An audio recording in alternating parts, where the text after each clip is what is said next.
Amigos, muy buenos días, bienvenidos como todos los jueves, a su espacio Sin Fronteras pero con Límites por Radio Sintonía 1420 AM. En la presidencia y dirección general de la emisora está la doctora Ana Mireya Obregón Totti López Pocaterra, en la coordinación general de producción Carlos Colmenares en los controles, y hablando para ustedes, acompañándolos en esta vuelta al mundo semanal de todos los jueves de 9 a 10 de la mañana, hora de Caracas, Venezuela, Luis Daniel Álvarez, certificado de locución 39202. E iniciamos haciendo publicidad, conversando sobre Policreativa Consultores, ese entramado profesional que los guía, los asesora, los acompaña y los ayuda a encontrar ese factor diferenciador.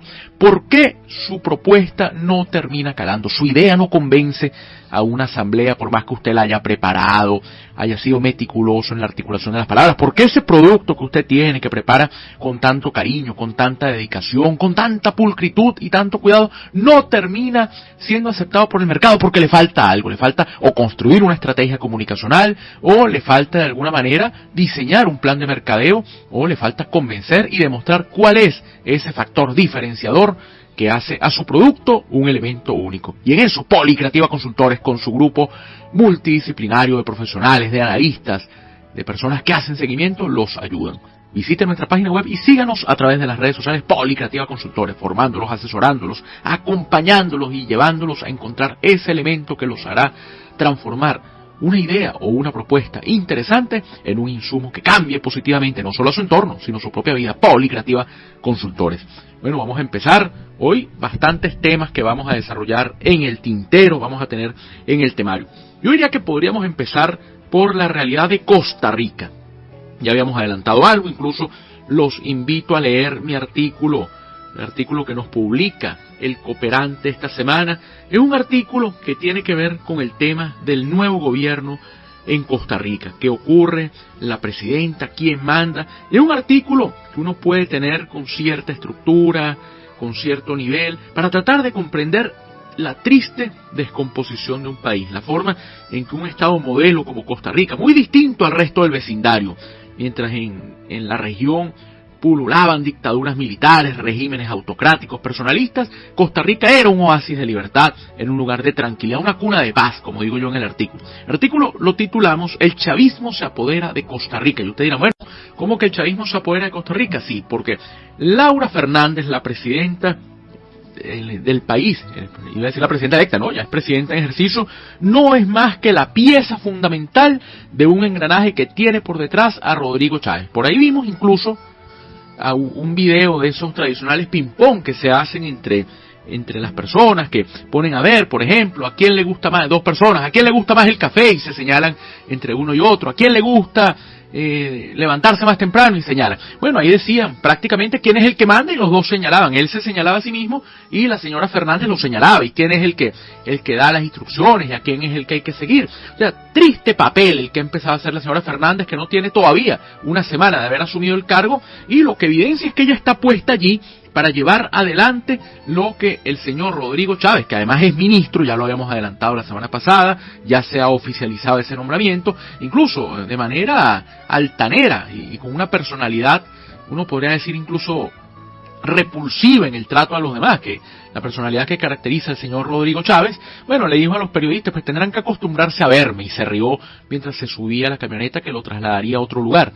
¿Por qué? Porque ya se oficializó su nombramiento de ministro de la presidencia, se oficializó su nombramiento como ministro de Hacienda, y con una serie de atribuciones que hacen que el gobierno de la señora Fernández dependa de él, y que él sea el que maneja absolutamente todo. Y así ella lo ha dejado entender, lo ha mostrado, que todo lo que se va haciendo tiene a Rodrigo Chávez por detrás como el artífice de una gestión. ¿Y por qué? Porque Rodrigo Chávez lo que quiere es volver a la presidencia y quiere un cambio. Lo dijimos la semana pasada, lo conversamos. Había una propuesta, había una idea de que si ganaba la mayoría, el Partido Pueblo Soberano, que es el partido de gobierno, ellos iban a reformar. Una mayoría, tienen mayoría, pero no tienen la mayoría fundamental y están bastante lejos. Tienen 31 diputados, requieren 38. Tienen la mayoría para imponerse en el legislativo, pero no para cambiar las bases estructurales del Estado. Y por la forma en que trata la gente de este partido, al resto es muy difícil. Yo no veo a Liberación Nacional, no veo al diputado del Partido Unidad Social Cristiana, no veo al partido que llegó al gobierno del señor Alvarado, pactando con esta gente para que esta gente haga lo que quiere y cambie y modifique la estructura del Estado de Costa Rica. Entonces le va a costar, pero ellos van a apostar por ello. Hablan de endurecer la gestión, de poner mano dura en el tema de la delincuencia, y mientras tanto el país se parece cada vez más a los países de la región, se parece a El Salvador, se parece a Nicaragua, porque es que El Salvador y Nicaragua se parecen mucho. Lo que pasa es que Bukele es mucho más pintoresco, le gusta tomarse fotos en los recintos, usa las redes sociales. Daniel Ortega es mucho más arcaico en el tema de la tecnología, pero en el fondo es el personalismo, y ahí va tristemente Costa Rica. En esa dirección avanza un país que, como digo yo en el artículo del Cooperante, que invito a que lo lean, es un país que pudo preciarse de alguna manera de ser un país de plenas libertades, de entendimiento, un oasis de esperanza para una región turbulenta, mientras en América Latina las dictaduras militares, además tuteladas por el gobierno estadounidense de Eisenhower, captaban y fustigaban cualquier iniciativa. Allí en Costa Rica era lugar de exilio, era lugar de esperanza, y hoy tristemente es un país más de la región que va en unos pasos de retroceso sumamente fuertes. Bueno, saludos a la señora Liliana que está por allí, el señor Gilbert también está escuchándonos. Entonces, bueno, contentos con que ellos estén también como pasajeros de nuestra vuelta al mundo semanal. Bueno, ya que hablamos de Costa Rica, para luego entrar en algunos otros temas, mientras hacemos el viaje a Colombia, porque tenemos que hablar de Germán Vargas Lleras, yo diría que escucháramos a un centroamericano universal, como es Carlos Mejía Godoy. Bueno, vamos a escuchar entonces a Carlos Mejía Godoy con los de Palacagüina, y venimos a hablar un poquito de Colombia. Ya venimos. Bueno, regresamos, no es nada mejor que la familia Mejía Godoy, Carlos y Luis Enrique, los de Palacagüina, universalizaron el canto de esperanza en Nicaragua para ponerle melodía a Costa Rica. Aquí dice la señora Yolanda: buen día, da tristeza que un país que en su eslogan decía pura vida vaya decayendo totalmente. Un país más de la región, siempre fue distinto, siempre se ufanó de tener instituciones, y va decayendo por la actitud personalista de Rodrigo Chávez y incluso aquí habría que decir, ustedes dirán, bueno, pero ¿por qué ganan? Bueno, ganan porque los partidos tradicionales no han podido hacer las cosas bien últimamente, y entonces empiezan a darle ideas, empiezan a dar palestra a otros grupos. Ya hemos visto incluso la llegada al poder de actores diferentes, y ahora llega este señor Chávez, no exento de polémica, incluso acusaciones muy graves salieron cuando fue candidato presidencial por su paso por un organismo multilateral. Bueno, pese a eso, él desmentía y atacaba a la prensa, y hoy ha colocado a Laura Fernández. Usted, bueno, decirlo de esa manera, ¿cómo que ha colocado? Sí, porque Laura Fernández tiene la meta, y lo asoma sin ningún tipo de rubor, de ser la artífice del chavismo en Costa Rica, el chavismo de Rodrigo Chávez, para terminar apropiándose del control del país. Bueno, nos vamos a Colombia. Por cierto, un detalle, no está de más que hagamos la revisión fundamental del tema peruano. Todavía en Perú sigue el conteo para determinar quién acompañará a Keiko Fujimori en la segunda vuelta, y ya con el 99.971% de actas actualizadas, bueno, Roberto Sánchez el 12.027% y Rafael López Aliaga el 11.906, o sea, 12.0 a 11.9. 2.014.068 votos tendría Roberto Sánchez frente a 1.993.765 que tiene el candidato de Renovación Popular, Rafael López Aliaga. Bueno, una diferencia sigue siendo mínima, pero yo creo que ya en este punto es muy difícil que logre López Aliaga desbancar al candidato Roberto Sánchez, el candidato no solo de Juntos por el Perú, sino el candidato del sector de Pedro Castillo. La diferencia, poco más de 20.000 votos. Sin embargo, parece que ya la suerte está echada, y vamos a ver qué pasa. Yo aventuraría a proyectar que en este escenario Roberto Sánchez tiene las de ganar. Usted dirá, bueno, pero ¿cómo es posible si le fue tan mal al gobierno de Pedro Castillo? Pedro Castillo resultó tan ineficiente que fue hasta incapaz de hacer las cosas para tratar de quedarse en el poder. Acuérdense que Pedro Castillo se inventó disolver el Congreso, entonces el Congreso lo quitó primero, y después trató entonces de escaparse a la Embajada de México en Perú, y lo capturaron cuando iba llegando. Entonces, ni siquiera eso supo hacer bien Pedro Castillo. Pero entonces este sector vuelve. Y ustedes dirán, ¿y cómo es posible que la gente vote? Porque en Perú las brechas sociales son marcadas, en Perú la situación interna es muy dura. No es el Perú de Barranco, no es el Perú de Miraflores, del que nos escribe Mario Vargas Llosa, es el Perú profundo, donde hay inequidades, y ahí llega el discurso del populismo, y ahí llega Roberto Sánchez. ¿Cuándo no habrá amenazas del populismo en Perú? Cuando hagan las cosas bien los partidos tradicionales, y en eso la señora Fujimori tiene también que aprender. Entonces, a Keiko Fujimori le podría gustar que pase a segunda vuelta López Aliaga, porque López Aliaga es mucho más conservador que la señora Fujimori. Entonces la gente dirá, bueno, el mal menor es votar por Keiko Fujimori. A lo mejor Keiko Fujimori por fin llegaba. Pero siendo Sánchez, yo veo el tema complicado. Veo el tema difícil. Habría entonces que esperar. Bueno, vamos a decir, el programa que viene ya tenemos el total de actas contabilizadas. Pero termina siendo burlesca la lentitud de un sistema. Burlesca y peligrosísima. Dice el señor Antonio Domínguez en los mensajes, de acuerdo con la señora Yolanda, no habrá pura vida. Bueno, qué tristeza Costa Rica, de verdad. Le da a uno nostalgia, le da cierta desazón que el país que se tomó como emblema hoy esté dando estos debates de una señora que dice estar allí no para mandar, sino para permitir entonces que Rodrigo Chávez, que es el que gobierna Costa Rica, termine llegando y termine retornando al poder. Bueno, Colombia, noticia, desaparición física de Germán Vargas Lleras. Yo les iba a decir, bueno, ¿cómo lo menciono? Ex vicepresidente, ex aspirante presidencial. Yo me atrevería a decir el político Germán Vargas Lleras murió el pasado 8 de mayo de 2026 en Bogotá, producto de una dolencia que traía, de una enfermedad por un tumor cerebral. Vargas Lleras fue un hombre que hizo de la política una forma de vida. No podemos malinterpretar esta frase.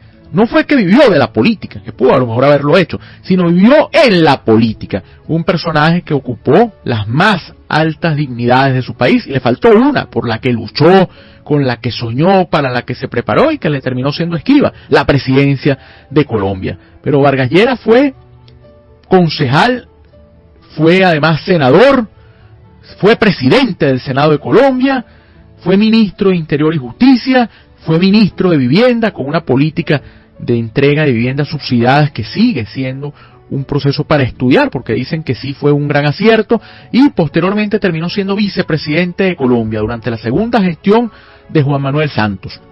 Entre 2014 y 2017 se retira, va luego a la aspiración presidencial y no logra convertirse entonces en candidato, no logra convertirse en presidente, pero coqueteó con todos estos cargos. Incluso hay elementos que marcan una vida totalmente turbulenta desde el punto de vista político.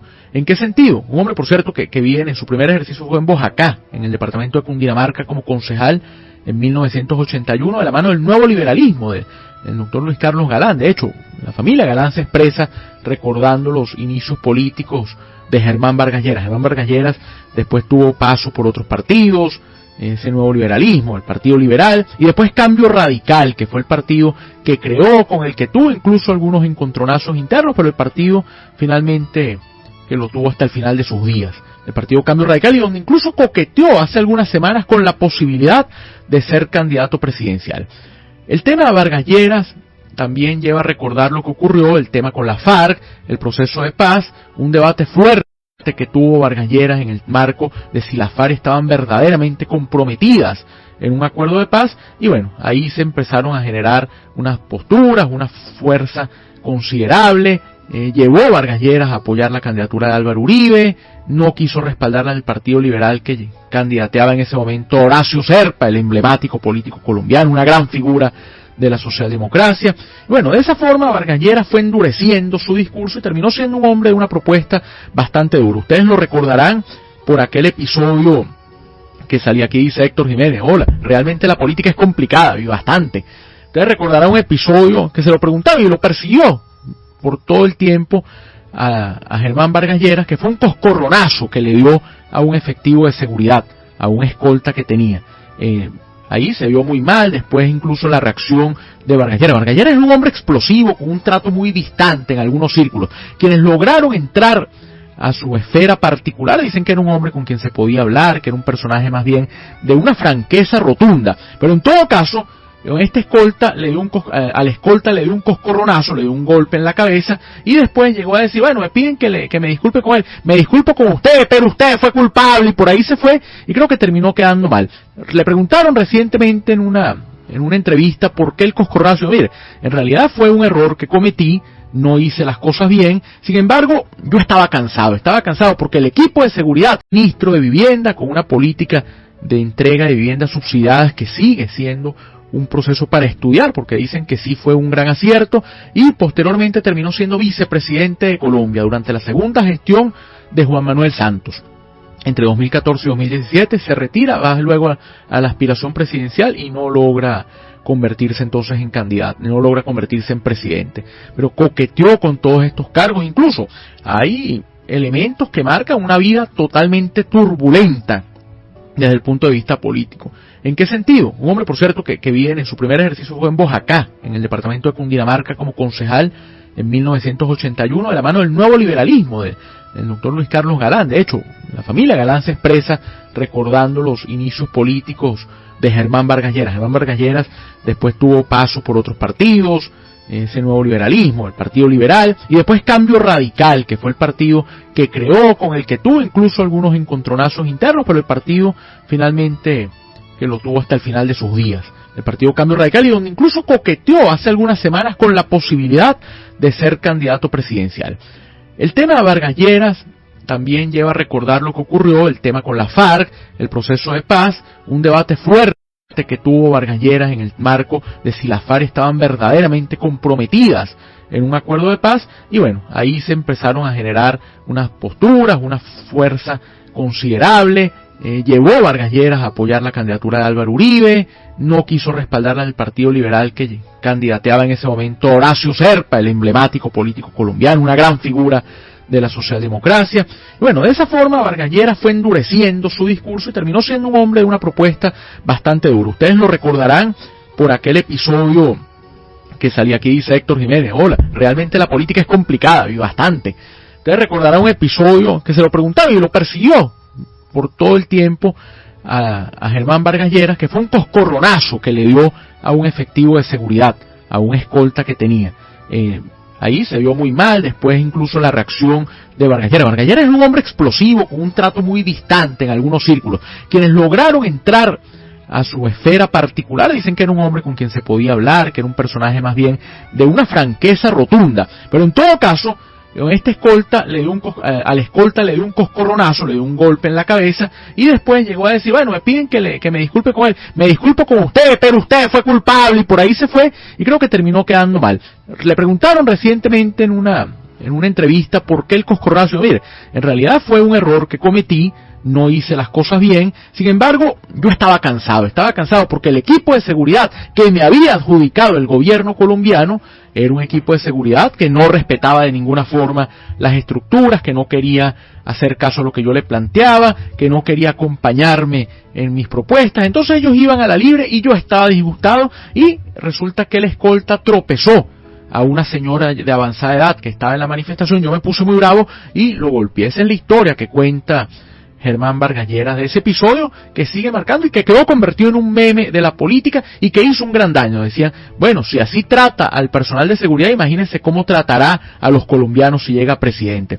Eso terminó apareciendo allí. Sin embargo, le sacó, Vargas Lleras es un político sumamente hábil, eso es innegable, le logró sacar punta a ese episodio y dijo: es que a Colombia le hacen falta coscorronazos, aquí hace falta coscorronazos para que la gente actúe bien. A lo mejor se dio cuenta de que le iban a malinterpretar la frase, y bueno, pero metafóricamente, eso es lo que quiero decir, que de alguna manera hay que simbrar un poco el ánimo colectivo para que entendamos qué es lo que está ocurriendo. El hecho es que Germán Vargas Lleras, nieto además de presidente de la República, de Carlos Lleras Restrepo, un hombre de familia, evidentemente política, fue un personaje que se preparó para ser presidente de Colombia y no le dio el tiempo, no pudo obtener el mejor resultado. Elecciones presidenciales de 2010, logró ubicarse en el tercer lugar. La primera vuelta la ganó Juan Manuel Santos, superando a Antanas Mocus, y en un tercer lugar lejano Vargas Lleras, después Gustavo Petro, y bueno, después Noemí Sanín, Rafael Pardo como candidatos. Ahí hay un detalle, fíjense, usted dice: bueno, quedó de tercero, quedó lejos, pero Petro quedó cuarto, y Petro terminó llegando posteriormente a la presidencia, insistió Petro. Pero esa fue la actividad de Vargas Lleras, una campaña sorpresiva, un Vargas Lleras que no vislumbraba que sacaría tantos votos, y logró ese tercer lugar, y ahí empezó entonces a plantear la posibilidad de una vicepresidencia. En ese momento fue Garzón el vicepresidente de Juan Manuel Santos, pero ya en la reelección de Santos, cuando Santos en 2014 consigue ser reelecto, allí va en fórmula con Germán Vargas Lleras. Germán Vargas Lleras se convirtió entonces en vicepresidente de Colombia, al principio una gran cercanía con el presidente Santos, después distanciados completamente, y termina renunciando para que asuma el general Naranjo la vicepresidencia, porque él marchó entonces a buscar la nominación presidencial. Intentó Germán Vargas Lleras nuevamente alcanzar la presidencia de Colombia, un tema de dureza de verbo, de convencimiento, pero no pudo. En este caso, un cuarto lugar superado por el candidato Iván Duque del Centro Democrático, que coqueteó con el 40%, Gustavo Petro el 25% en primera vuelta, la sorpresa, Sergio Fajardo el 23,7%, un Sergio Fajardo que es un político interesantísimo, pero es un caso de estudio de cómo la gente por su misma actitud termina desmoronándose. Y en cuarto lugar, Germán Vargas Lleras con poco menos de 1,5 millones de votos. No logró Vargas Lleras en ese caso lo que se pensaba una actitud dura. Parece que le pasa factura el haber sido vicepresidente de Santos, después de haberse retirado de la gestión, haber buscado la nominación, no ser el candidato además apoyado directamente por el gobierno. Todo eso termina castigándolo.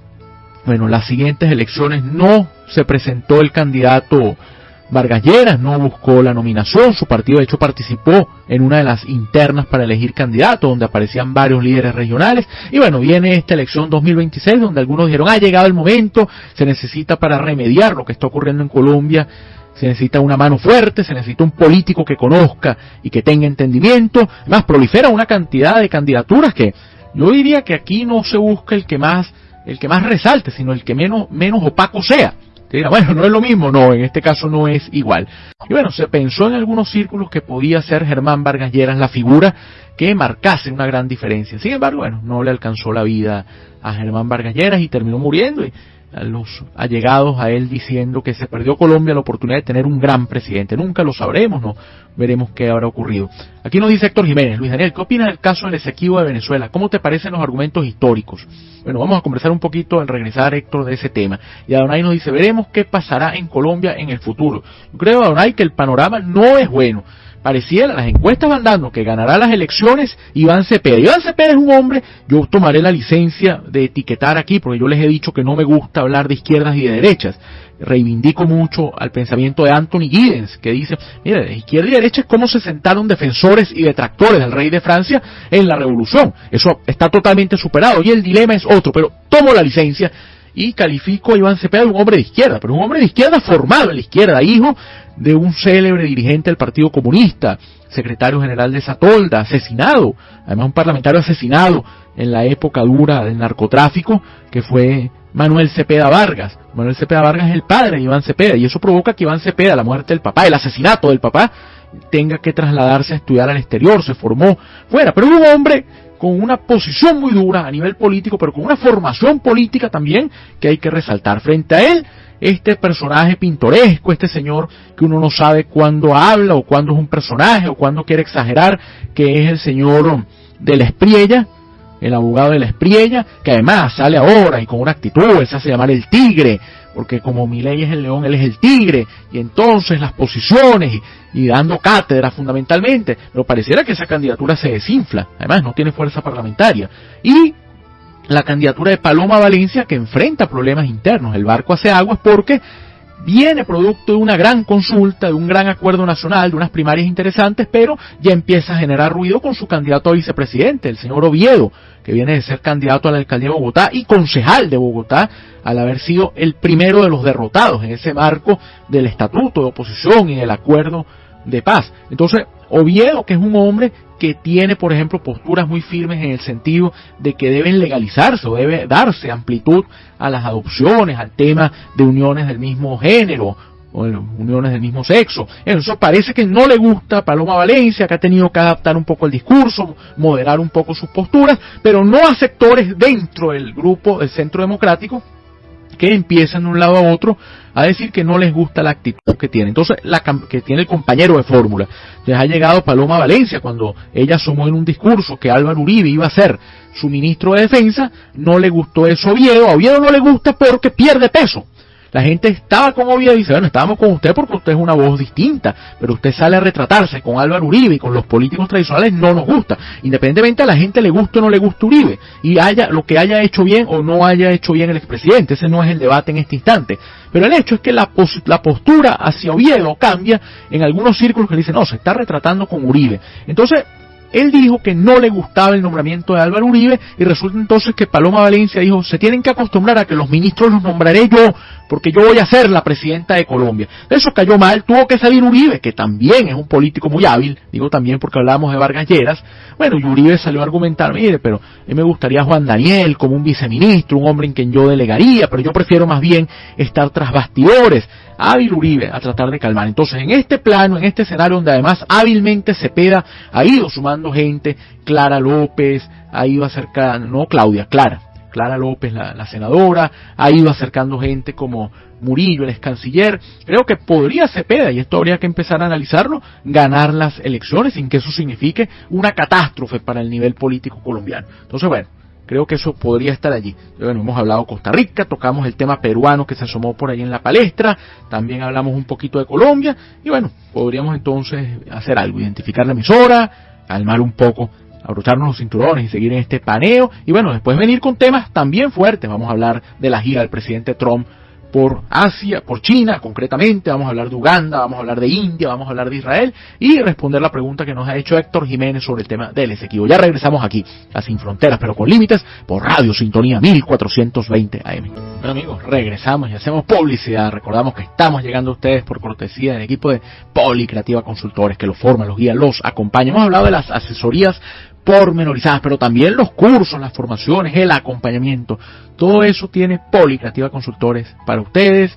Muy fácil, visite la página web, síganos a través de las redes sociales e incorpórense, deje que lo ayude el equipo que sabe, la gente que conoce sobre emprendimiento, comunicación, temas legales. Allí un equipo multidisciplinario que los ayudará. Policreativa Consultores.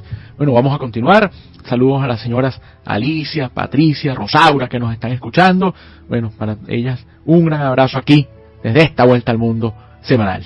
Bueno, la señora Patricia, por cierto, cumpleaños mañana, así que ya la felicitaremos bien la semana que viene.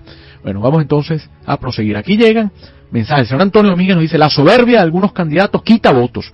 La prudencia es una virtud. La situación de los candidatos colombianos se olvida de ellos. Es así, totalmente de acuerdo. La manera de ver las cosas. Es que a mí, además de lo que dice el señor Antonio Domínguez, me genera ruido otra cosa. Es que no han terminado de ser gobierno y ya están peleándose. Por lo menos Vargas Lleras, de quien hablábamos hace un rato, y Juan Manuel Santos llevaron la fiesta en paz, como se dice, durante un buen tiempo, y después fue que discreparon. O Francia Márquez y Petro, después fue que se disgustaron y Petro la relegó y Francia Márquez reinventó la actuación y logró picar adelante y logró también hacer cosas. No vamos a juzgar si las hizo bien o mal, pero logró salir, no se cruzó de brazos, como dice la frase, no se empantufló, sino que buscó vencer lo que le habían hecho. Pero en este caso uno ve a Paloma Valencia y Oviedo peleando y llevándose la contraria, y no han ganado las elecciones, y va a sonar fuerte, y cuidado si no las ganan, porque si ya empiezan de esta manera y no se articula equipo, lo que hay es una buena gama de candidatos, es un gran equipo, es un equipo de estrellas, pero, o mejor dicho, es un staff de estrellas, pero no es un equipo, no hay articulación entre todos. Bueno, vamos entonces a continuar. Detalles, algunos mensajes y detalles relacionados. Bueno, vamos a empezar con lo que nos había dicho Héctor Jiménez. La posición, Héctor, de Venezuela en el tema del Esequibo. Hay que insistir sustancialmente en los argumentos. Venezuela ha llevado y ha manifestado la postura de que es con el Acuerdo de Ginebra que tiene que haber una solución al respecto, aunque Venezuela acudió a la Corte Internacional de Justicia, aclaró que no reconoce esa jurisdicción, pero va producto del llamado que se ha hecho, y vimos además un espaldarazo desde la Asamblea Nacional a la postura histórica de Venezuela sobre el tema del Esequibo. Yo creo que sigue quedando una ventanita que es una gran oportunidad, que es la de asumir esto con un criterio nacional, con un criterio de Estado. No importa quién gobierne, no importa quién coyunturalmente tenga una vocería, hay que verlo con un criterio de todos, ya que hay que llamar al que piense o no piense igual políticamente, al que milite o no milite en un determinado partido, pero que conozca la materia para ver cómo podemos hacer. Porque hay un detalle importante. Lo oíamos incluso en la intervención, lo hemos tenido aquí en el programa, vamos a ver si lo traemos en estos días, el diputado Antonio Ecarri. Antonio Ecarri decía que el problema no es solo el Esequibo, es lo que ocurre con la fachada atlántica. la forma en que se está cerrando la proyección de la salida hacia el Atlántico es sumamente delicado. Entonces esos temas hay que atenderlos y hay que abordarlos. No irnos solamente por una visión, sino tratar de entender. ¿Y cómo se logra eso? Con la gente que conoce, con la gente que sabe, pudiendo aportar en esa dirección. Entonces creo que es importante, a raíz del comentario de Héctor, ver el tema. Hay argumentos históricos, hay posturas bien planificadas, hay que ir entre todos. Los que conozcan, que puedan aportar, tienen que ser llamados a ello. Bueno, eso es el comentario, algunos detalles adicionales. El nuevo gobierno, o mejor dicho, nuevo periodo de gobierno en Uganda. Y yo les digo que el presidente, en su toma de posesión, dijo que iba a luchar contra los grandes problemas, a luchar contra la pobreza y a trabajar a favor del desarrollo de Uganda.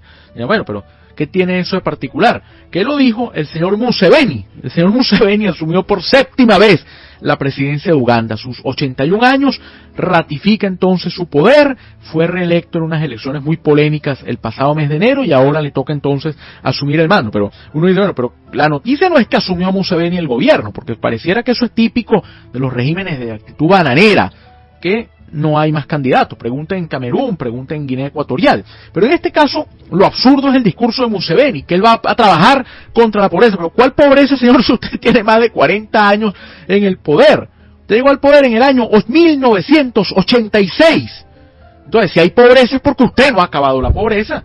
Si hay inequidad es porque usted no ha trabajado contra la falta de oportunidad, contra esa carencia de oportunidades, contra esas inequidades existentes. Entonces lo plantea como si él hubiese ganado ayer las elecciones para un primer periodo y son los retos que tiene por delante. Entonces, bueno, complejo el panorama en Uganda, porque además aprovechó Museveni de fustigar a la oposición por la violencia y decir que la oposición tenía planes perversos para hacerse con el poder. Bueno, planes perversos puede tener él, que se mantiene allí desde 1986. Bueno, hablar también de Israel. Resulta que la coalición de gobierno, habíamos visto ya hace algunos programas que había surgido la coalición Beyahat es juntos en hebreo, y ahí se habían unido nuevamente Naftali Bennett, Yair Lapid, tratando de un gran frente contra Netanyahu, que vimos muy bueno y muy malo al mismo tiempo. Muy bueno porque hay una unidad opositora, muy malo porque el trasfondo no es el modelo de gobierno en Israel, es sacar a Netanyahu. Y lo pueden sacar, ya lo hicieron en una ocasión, y cuando se dieron cuenta de que había que buscar un punto coincidente, se dieron cuenta que el punto coincidente estaba sentado ahora en la oposición. Como más nada los unía, tuvieron entonces que romper el gobierno y llamar a elecciones, y volvió Netanyahu. Entonces, mientras no haya un gran proyecto de desarrollo y de nación en Israel, Netanyahu seguirá siendo el personaje. Cuando el objetivo sea mantenerlo en el poder o sacarlo del poder y no otra cosa, creo que todo ello pasará factura. Ahora, en este caso es la coalición de gobierno de Netanyahu la que pide disolver la Knesset, el Parlamento, la Asamblea israelí, y convocar elecciones. Tendrán que convocar en un plazo de unos 90 días en caso de que se apruebe esta propuesta el 20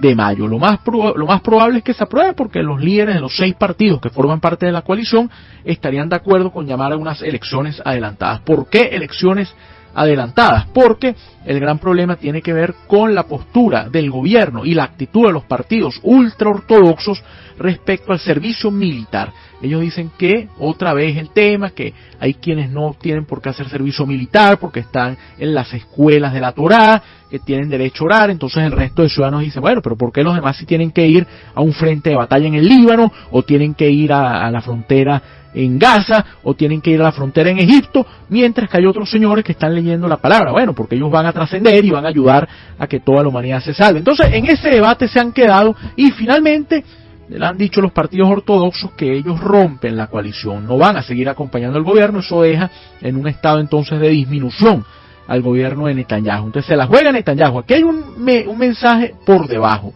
y el gran mensaje que aparece es que es un gobierno muy débil, porque si usted con unos partidos pequeños que le toman una posición y le tambalean su gestión, bueno, si el Likud fuese fuerte y gobernase solo, no importa lo que digan o no los ultraortodoxos, avanzaría, no importa en términos electorales y en términos de escaños, y avanzaría Netanyahu en lo que se proponga. Pero como no ocurre, bueno, le toca entonces estar a merced, y tristemente es lo que terminará ocurriendo en las gestiones, porque se termina dando un panorama realmente enreversado, donde unos y otros dependen de pequeños partidos.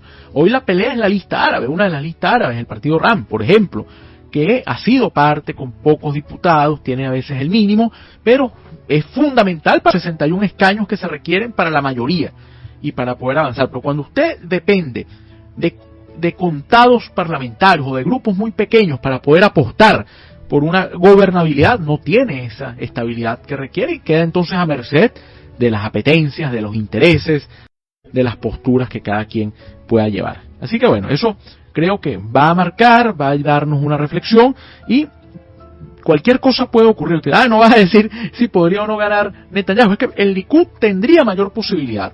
Tendría en este caso 26 parlamentarios según la proyección frente a 25 de Bellahat, pero lejísimos de la mayoría que requieren.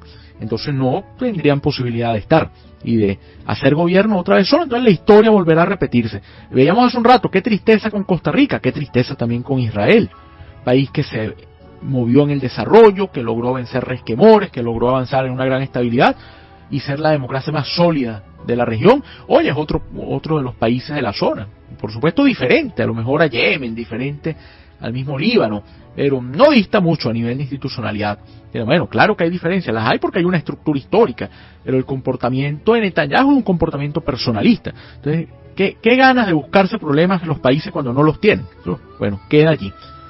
Bueno, vamos a aprovechar de saludar a Sofía. Siempre hemos dicho que Sofía es una de nuestras oyentes más jóvenes, esa nueva generación que escucha Sin Fronteras pero con Límites. Bueno, a Sofía la hemos felicitado, la felicitamos el otro día porque participó en un modelo de Naciones Unidas, pues llevó la postura de España en el marco de la OTAN, pero en este caso a Sofía la seleccionaron para representar al Colegio San Agustín en el concurso de escritura de cuentos y poemas de Panhouse, por su cuento ¿Quién soy? Entonces, bueno, felicitaciones a Sofía, que tiene además esa vena, ya no solo de diplomática, porque le gustan los temas internacionales, sino también vena de escritora. Así que para Sofía, un gran abrazo, bueno, que sabemos que escucha el programa, a veces lo oye diferido, lo oye por el Telegram o por el YouTube, porque está en clase a la hora del programa, pero bueno, para ella nuestra felicitación por ese galardón y su escrito ¿Quién soy? Y que además es una forma de escribir de Sofía que le pone misterio. Así que bueno, una prometedora carrera de escritora. Aquí dice Soraya Yolanda, felicitaciones a Sofía, muchos éxitos. Bueno, éxito Sofía con el escrito y bueno, felicitaciones por el reconocimiento. Bueno, volvemos entonces a la temática internacional. En la gira del presidente Donald Trump por China, ahí se presentó Donald Trump alabando además a Xi Jinping, otro fenómeno bastante curioso y peculiar, porque habla mal en algún caso, pero ahora habla bien. Yo no sé cómo seguirá en chino, es que él es un buen tipo. Pues un gran tipo, así aprendería Trump a decirlo, y ahí incluso llegó a insistir, es que es una gran persona, uno a veces dice cosas que no son, pero Xi Jinping es un gran hombre. Entonces Xi Jinping lo veía, pensando quién sabe qué respecto a ello, o sacando cuentas, porque el tema en este caso es para abordar diversas temáticas en la gira. Una de ellas es el tema Irán, la posición de Irán, porque a ambos les interesa que haya una resolución del tema del estrecho de Hormuz, pero además de eso el tema comercial, donde están jugando, y se presenta además Trump con una cantidad de empresarios, algunos con los que había peleado, los vuelve a admitir, vengan otra vez y va con ellos para allá, y los chinos hábilmente observan y como buenos actores del pragmatismo los reciben y los tienen allí. Si recibieron por ejemplo a Marco Rubio, que incluso decía una de las notas que le tuvieron que modificar ligeramente el apellido para que pudiera entrar, porque Rubio está sancionado por el gobierno chino por sus posturas contrarias al partido de gobierno en China, y de todas maneras lo recibieron y ahí lo tuvieron y le hicieron homenaje, y vimos además a la plana mayor del gobierno estadounidense conversando con Xi Jinping y hablando con él, intercambiando criterios. Se habló también, otro tema en la agenda, era el tema Taiwán, y conociendo la postura del señor Trump, bueno, quién sabe si los taiwaneses tengan ahora pensamientos de temor respecto a lo que pueda ocurrir, porque Trump es un hombre también que juega no solo al pragmatismo, sino a la improvisación. Y un Trump que lo vimos, por ejemplo, en su momento muy duro frente al tema ruso, y cuando Putin viajó a Alaska, era un Trump totalmente dócil, suave, e incluso excesivamente atento al presidente ruso. Bueno, aquí pasa lo mismo, cuando Trump se encuentra con Xi Jinping, el que tiene las demandar es el presidente chino, ese hombre que evoca esa nueva idea. El gran timonel era Mao, Deng Xiaoping es el reformador, pero Xi Jinping marca una forma de hacer política y termina apabullando el escenario cuando está Trump. Entonces Trump trata a veces de salir con chistes, a veces de mostrarse como un estadista, pero es complicado frente a una figura como Xi Jinping. Entonces ahí está esa gira por temas comerciales, un entendimiento, y durará la buena gestión hasta que Trump regrese y en algún mensaje del Partido Republicano termine termine soltando algún comentario y China manda un mensaje. Eso no tiene que ver con lo que conversamos, porque usted aquí dijo A, B, C, D y Trump quedará entrampado. Eleazar dice, Luis Daniel, claro, cuando son potencias las respeta. Y yo diría, Eleazar, que hay algunos líderes a los que no solo respeta, sino que pareciera que les tiene hasta miedo. Tiene una visión. Xi Jinping es uno, no en esta gira, pero en el encuentro anterior, en medio de la tirantez, que Trump dijo, yo voy a hablar con él y voy a ponerlo en autos de todo, y cuando lo vio, Trump no hallaba, lo trataba de abrazar, le agarraba el brazo, con esa idea de superioridad, yo te controlo, no solo te doy la mano, sino que te coloco el brazo, mi mano en el antebrazo, para que tú sientas que tengo un dominio sobre ti. Xi Jinping frío, lo miraba con una actitud calculadora, y uno se ríe, pero es la postura, y Trump no pudo hacer más nada, terminó prácticamente incómodo en un escenario, le quitaron el espectáculo, le quitaron la iniciativa, porque Trump es el tipo de personaje, hablen bien o hablen mal, pero que hablen. En este caso no hallaba qué decir, lo dejaron sin palabras, no tenía mayor argumento para proponer. Entonces vamos a estar pendientes de las consecuencias de esa gira, porque los chinos son sumamente hábiles y yo creo que China ha logrado poco a poco salirse con la suya, a la calladita, mientras se desgasta Occidente, mientras Europa